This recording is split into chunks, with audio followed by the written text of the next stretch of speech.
introduction from me. I'm Priya Joshi. I'm the co-founder of Foodways, and as such, we do host webinars on a regular basis.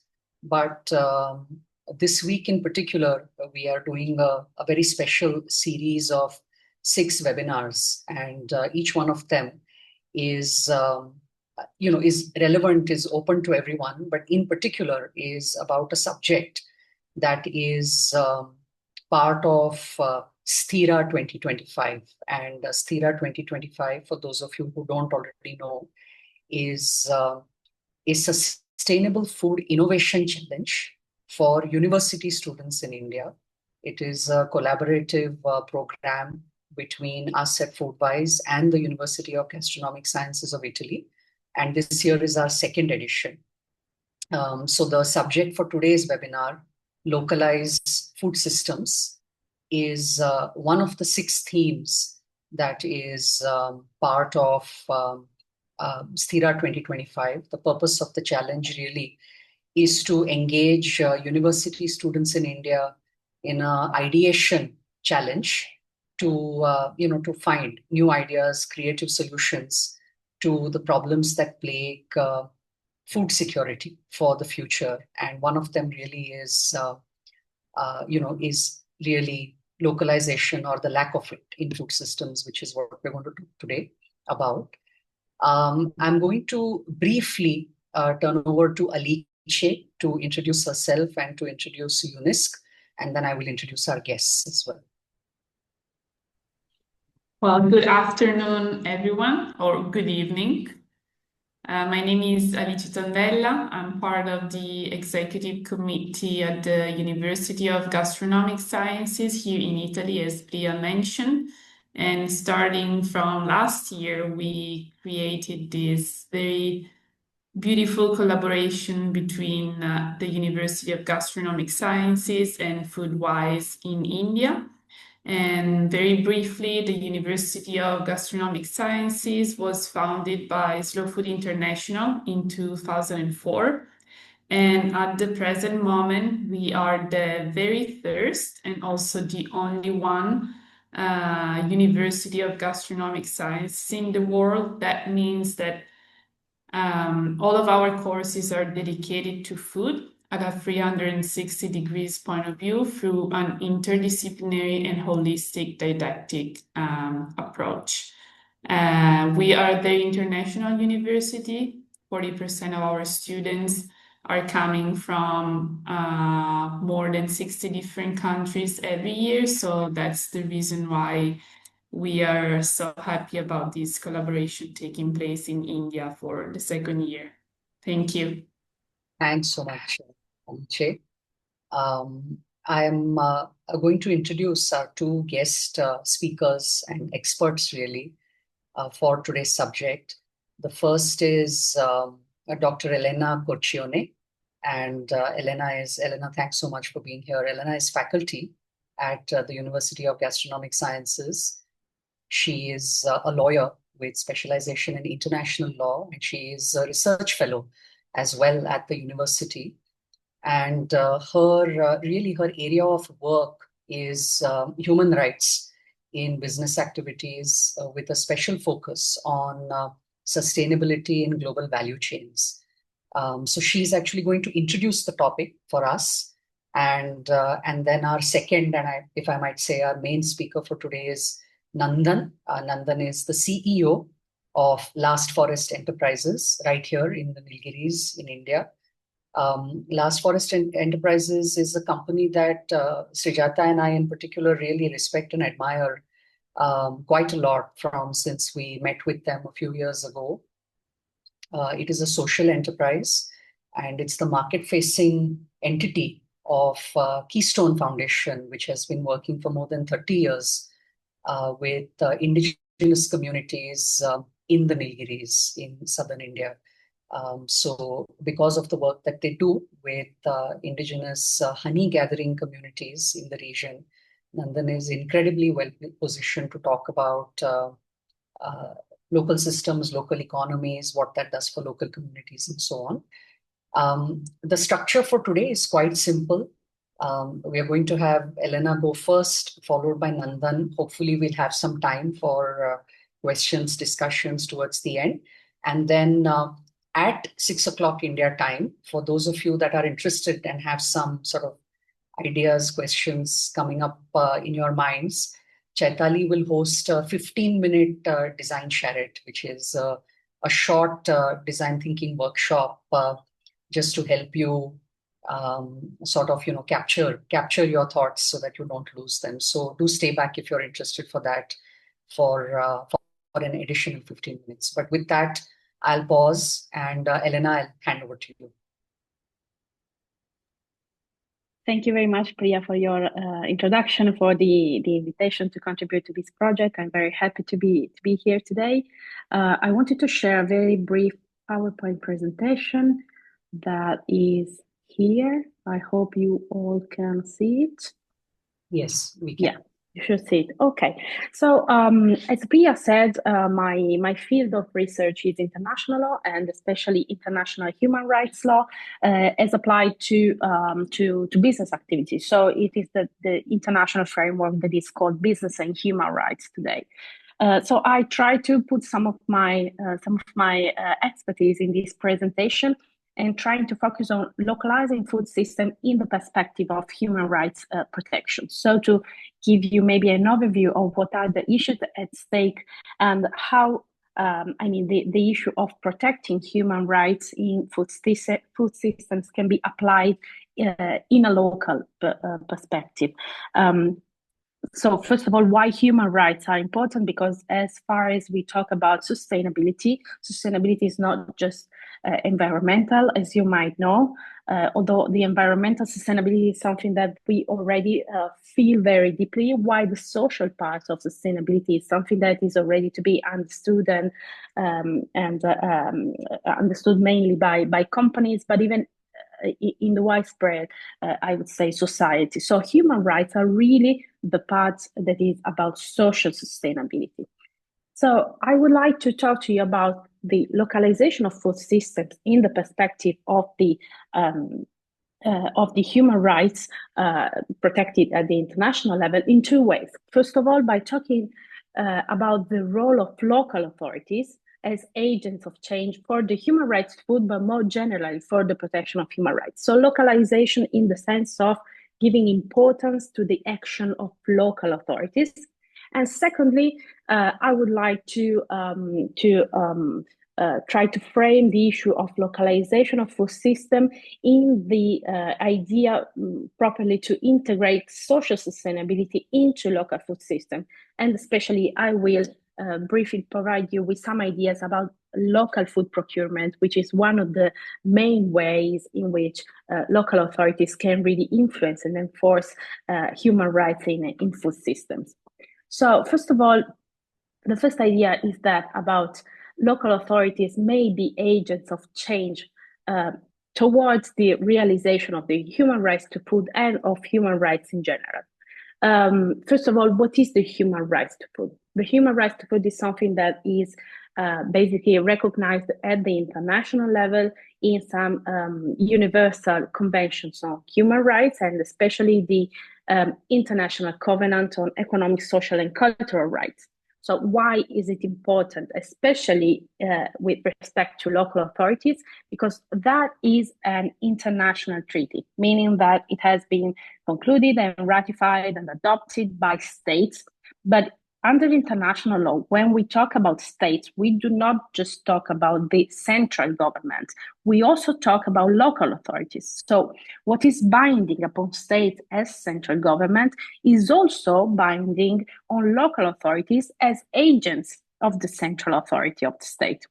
So whatever we see in an international convention, and especially International Convention on Human Rights, also must direct and bind the activity of local authorities towards individuals. So they are in the position to respect and protect the human rights of people that are in the control of their action, let's say.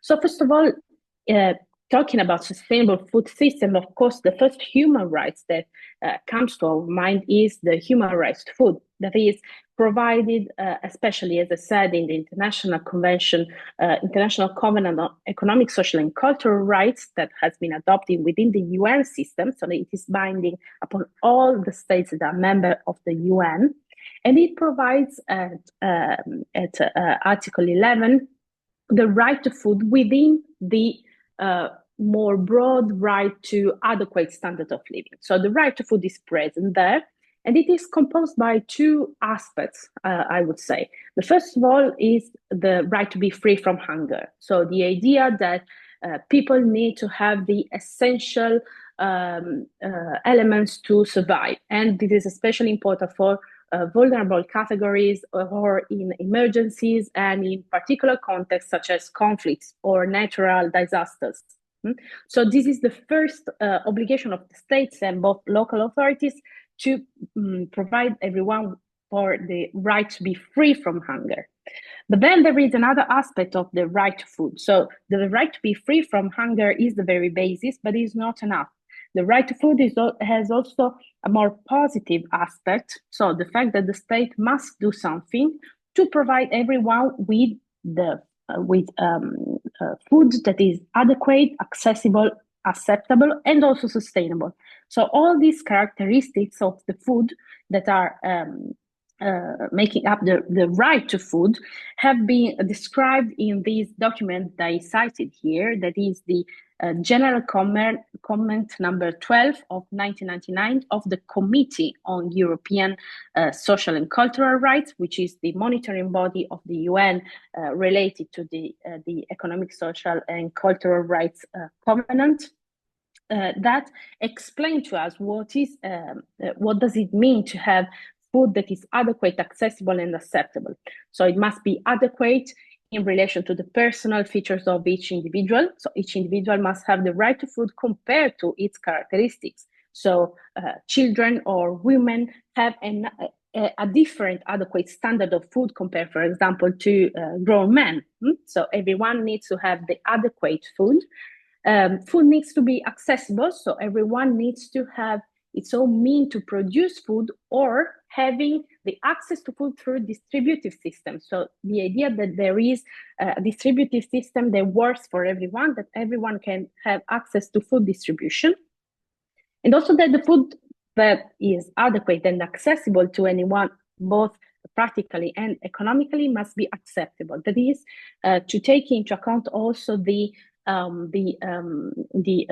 cultural side of food, for example, culture or tradition or religion aspects related to food, and sustainable as well. What does it mean to have sustainable food? And that is the second part of the right to food. So the right to food is also linked to other human rights in food production. So these are just some examples of human rights impacts of food production that I provided here to you. So, for example, in the first graphic, you see that one of the main issues, for example, from a social sustainability point of view of food production, is the right of workers and especially the child labor. So, if you see, for example, there are worldwide a lot of children that are working, and 70% of them are working in agriculture. So that is, for example, one of the main problems of the social sustainability of food production, besides the fact that, for example,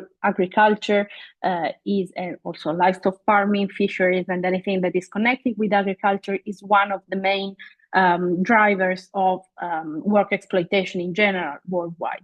But also other human rights impact of food production are also linked to environmental impact of agriculture, of food production. So you see in the second drawing that is a circle, that is a drawing about deforestation. So you see that some of the food value chains worldwide are some of the main drivers of deforestation, which is again one of the main drivers of climate change. So, for example, this is one of the environmental impact of food production that can also have human rights impact. And then again, in the very last drawing, you also see what is the impact of agriculture or food in general, food systems, compared to all other sectors in contributing to global greenhouse gas emissions. So almost 30% of the global greenhouse gas emissions are linked to food systems in general, from the inputs to the distribution and later, which is a very high percentage. And all these have also human rights impact. So not only the right to food is to be taken into account when talking about a sustainable food system, but also all the other human rights impact that arise in food production. So what are the local authorities useful for in this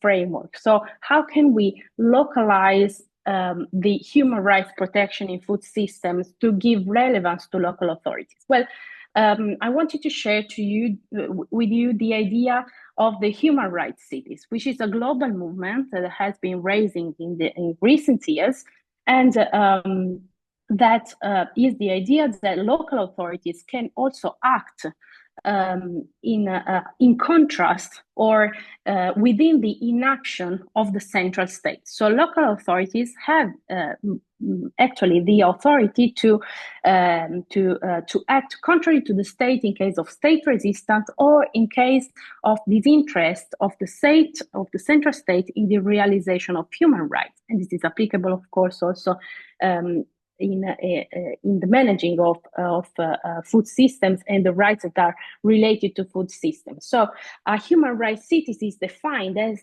a local community, but also the processes, the socio-political processes, where human rights really play a key role as guiding values and guiding principles of the decision-making of local authorities. There are global networks of human rights cities, and some of them are also recognizing themselves as right to food cities. So they can also focus on one human rights to drive their decision making towards the realization of that right. And what are the advantages of committing to be a human rights cities? Well, there are many of them, but most of all, I would say that local authorities have the geographical proximities to citizens, so they know the special needs, the specific needs of the population, and can act accordingly. And they are more pragmatic compared to the central state, because they are not constrained by political. In a wider sense, they are not constrained by political views, but they are more on the operational side. And they can also work together to create some pressure for the central government to act differently. And then I just go back briefly to the very first slide to shift to the second part of my presentation. So the idea of integrating sustainability in local food systems. So now that we have said that local authorities can be agents of change of human rights realization, as they are part of the state authorities that must implement human rights covenants. How do they integrate sustainability in local food systems? So this is the one of the idea that I draw from these human rights cities in the EU framework from the Fundamental Rights Agency, which is an agency of the European Union that deals with fundamental rights, that provided with some ideas and suggestions on how to build a human rights cities.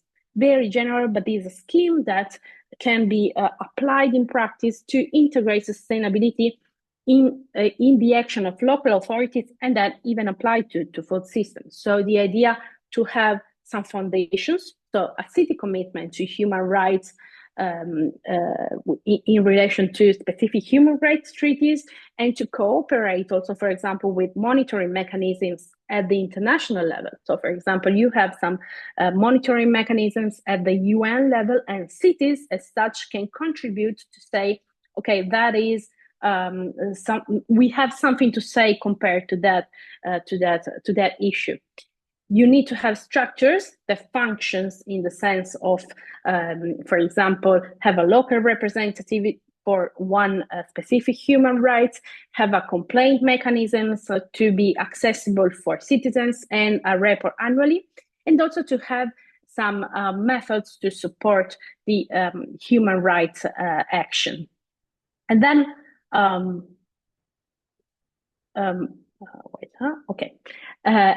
then one of the, I don't know if you, which slides you see?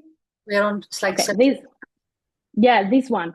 I'm going to conclude with one very issue that I believe is one of the most important, also in the framework of business and human rights and the relationship between states and business. One of the main, I believe, the main tools to realize human rights in local food system is to use the leverage of public procurement. So realize human rights by acting as a responsible buyer. This is a very powerful tool that local authorities have because it's the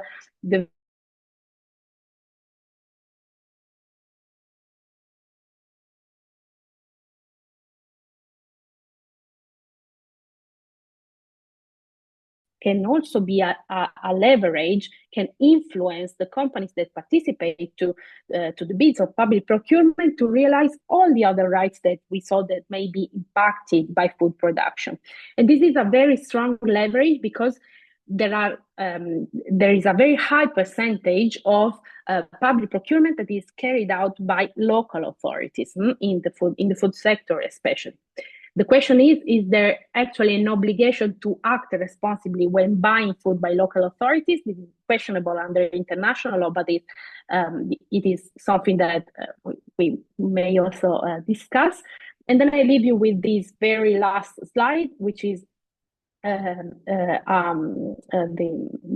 5 principles that have been listed by Olivier de Schutter, that has been a UN Special Rapporteur on the right to food in the past years, and that said that government should use public procurement to buy justice in food system. What does it mean? It means that there can be some principles that apply to public procurement, can give power to public procurement to integrate sustainability in local food system, for example, by sourcing from small-scale producers or sourced locally when possible, and anything like that, by guaranteeing the right to individuals producing food and rights in the global value chains. And that's it. I believe my time has expired already. So no, thanks so much, Elena. It's thank you to you. Difficult really to cover such important and deep subjects in a short time, but I think it was a really excellent frame because and Nandan, I was just thinking that so many of the things Elena was referencing, especially towards the end, the power of procurement, we just happened to be talking about them only a few days ago, and it's a great segue to to look at in particular Last Forest and and the work you're doing and what that has to do with the power of localization. So I'll hand over to you. I think Chaitali is bringing up your slides, so you can just, Yeah. Hello, everybody. My name is Nandan. While the screen comes up, my name is Nandan. I'm the CEO of Last Forest Enterprises. Like we have mentioned, we are based in the Nilgiris Biosphere Reserve in southern India. Yeah, so I approached a little bit of more of definition as well. So first couple of slides is just setting context. Next, please.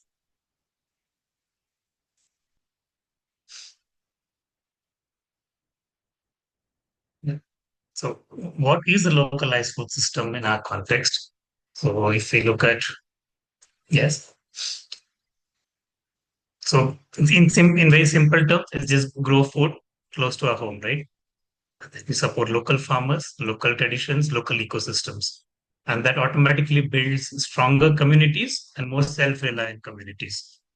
And by building shorter supply chains, we're going to care for the land and the water, as well as we look at diversity in what we eat and how we grow, right? And because the ecosystem and the community come closer and the supply chain becomes shorter, everybody has a better say in what we eat and what we grow, right? That's very much the localized food system, especially where we are working right now. Next, please. So what's the difference between us and, let's say, going into a supermarket in a city, and how do we get? So the difference is the long supply chain. Often when you walk into a store, you don't know where the food has come from. And when you study deeper, you see there's a high emission because there's industrialized agriculture, there's monoculture, and the emissions go up. Then the producers also are disempowered, right? Because they all come into contractual farming, and especially in the context of India. And the customers are completely disconnected as to where is the source of the food, right? It becomes distant. The reality of agriculture, what we read in the papers or see in the TV versus what comes to our plate, there's a huge distance. And how does that local system counter that? Next, shorter supply chains. So immediately you know there's transparency, there's traceability, and going to local shorter supply chains, you know that you're building community wealth, and there is care for the entire ecosystem. There's an ecological care as well. And we have farmers, we have consumers, artisans, all straightforward. It's very grounded to the consumer as well as grounded to the farmer. Yeah. Next, please. So if in terms of last forest context, so like Priya mentioned, we were a project within Keystone Foundation, which has been working with the indigenous communities for over 30 years. And one of the primary things that we look at is forest foods. So we work with indigenous honey hunters, whom we call, and they look at sustainable harvesting of wild honey from cliffs, not bee boxes. It's not beekeeping. It is collection of forest honey. And that ensures that there is constant, continuous, stable income for them every year. And although this is a webinar on food, I wanted to touch upon the second point, which is beeswax beeswax balms, as well as soaps and lip balms, which happens to be a byproduct of the honey that the men collect. So as culture goes, the men collect the honey and they hand over the beeswax, and the women work with beeswax and create personal care products. Not problems, sorry, personal care products. Yeah, so there is a personal care supply chain as well as a food supply chain. Along with wild food collection, we also look at agroforestry, and we grow spices, we grow millets and coffee, and integrate agriculture with forest. The way we define our enterprise to be a success is when we look at the entire community behind the collection, the agroforestry, the taking care of the environment, their well-being, as well as ensuring that biodiversity is not destroyed. We don't move to monoculture, we don't move to industrialized contractual farming, but look at diversity of every crop that's grown. Yeah, next, please. Where also Alice mentioned in the beginning, Slow Food started the university. We are also a Slow Food member. We had a local chapter called Slow Food Nilgiris until COVID. Next, please. What does Slow Food aim to do? Through its engagement, Slow Food involves producer and the customer, right? Often, especially in the Indian context, the farmer does not have an equal say in what the consumer buy. It's always the farmer that gets hit in the supply chain, right? The prices of the produce to what happens to the market, what the farmer gets per kilo of a produce versus what the customer pays in the front end are very different. And through Slow Food, we were able to engage and bring in the principle that producer and customer are equal, are equal stakeholder. Next, please. And through Slow Food, we also established transparency of every commodity that the customer buys. There's traceability. So every consumer can figure out, if you just dig in or reach out to us, we'll tell you where the millet is grown, where the honey is collected, so on.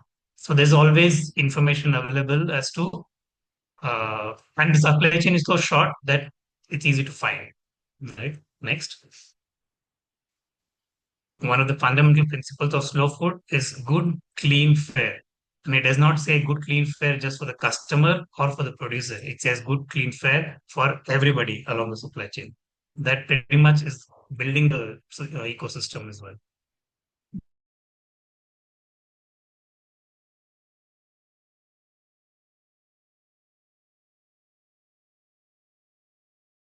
traditions, which often get lost when the supply chain gets longer, when the food system gets longer, right? We also look at preservation of biological and cultural diversity. And we're able to establish, especially with the forest foods, we're able to establish sustainable practices. And we look at harvesting in such a way that the environment is not harmed and that the food is available for continuously available through the years. And there's no exploitation. Yeah. Next. Payment for ecosystem services. Some of you might have heard as a concept, it exists around the world. I think it started off in South America, I'm not sure. But we adapted that. We live in a biosphere reserve called the Nilgiris, right? So often the customers that walk in, uh, they they understand the speciality of the product and where it comes from. But India being a very price sensitive market, the customer is not willing to pay a premium price, even though it could be an organic food or naturally grown food and so on. So we built what's called PES, Payment for Ecosystem Services. So every product that we sold ensured that a contribution of that product went back into taking care of the environment, taking care of the ecosystem that we were part of. And as a result, next, please. We looked at water cycles and irrigation. You can go ahead, Chetali. So then we looked at water management, we looked at forest management, biodiversity, then automatically studies for climate resilience. Then, yes, next. And as well as nutrition, right? And because of this, we also ensured that the people living in this area need not go out looking for jobs, etc. We were able to create local options while the entire cycle remained here. Right? We built small farm, we built house farm, we built community farms, and it continues to be challenged because there is entire hills of industrialized farming and monoculture. For example, tea. If you come to the Nilgiris, the tea growing also attracts tourism, right? But what we look at is what we don't look at is all the tea plantation, all the hills were forests, right? Was rich with biodiversity and several types of things. All of that has disappeared. So how do we bring that back in small ways? So PES was one effort that we continue to do. We charge a little premium every product and take that contribution to do ecosystem work. Next, please. So I briefly mentioned that Last Forest was a project within Keystone Foundation. So over the years, the project became big. So 15 years ago, we hived out of the NGO and created a private limited company. So Keystone Foundation remains the parent organization that looks at training small producer, looks at nutrition, health, both mental and physical health, while Last Forest is focused on the market end. And Adimalai, which is here at the bottom, is the producer company. So even in the supply chain, we split it as to production and marketing so that two different entities can focus on different problems of the supply chain. And we are fair to the producer through Adimalai, we are fair to the consumer through Last Forest. Then that's how the ecosystem of institutional stages are built. So Adimalai remains the sister organization, Keystone remains the parent organization. Yeah, and Nilgiri Natural History looks at training, outreach, conservation programs, and so on. So as a group of institutions, the entire ecosystem is maintained from different aspects. Next, please. Yes. So why is this not a problem, or why is the conventional farming problem, right? Conventional farming looks at one size fits all agriculture. I mentioned earlier about tea plantation. So it removes autonomy, it removes diversity, and rural producers are automatically squeezed, and customers are disconnected from where the food is coming to the plate. Right. So what are we trying to solve? Our task is to next, please. Yeah. We're trying to build systems, be it small, be it one person, be it a community, be it a village. We're trying to build system that serves both environment as well as a person living in the ecosystem, right? And the constant problem that we have is regulation in terms of agriculture or food is that there is one standard across the country. So, for example, the wild honey that we collect, the Food Regulation Authority in India says it has to have a certain amount of water content, right, which is healthy for the body. But now, if you take Himalayas as a region or Nilgiris as a region, the geography is different. The temperatures are different. We are in a uh, wet biodiversity hotspot, right? So the water content in honey is always higher.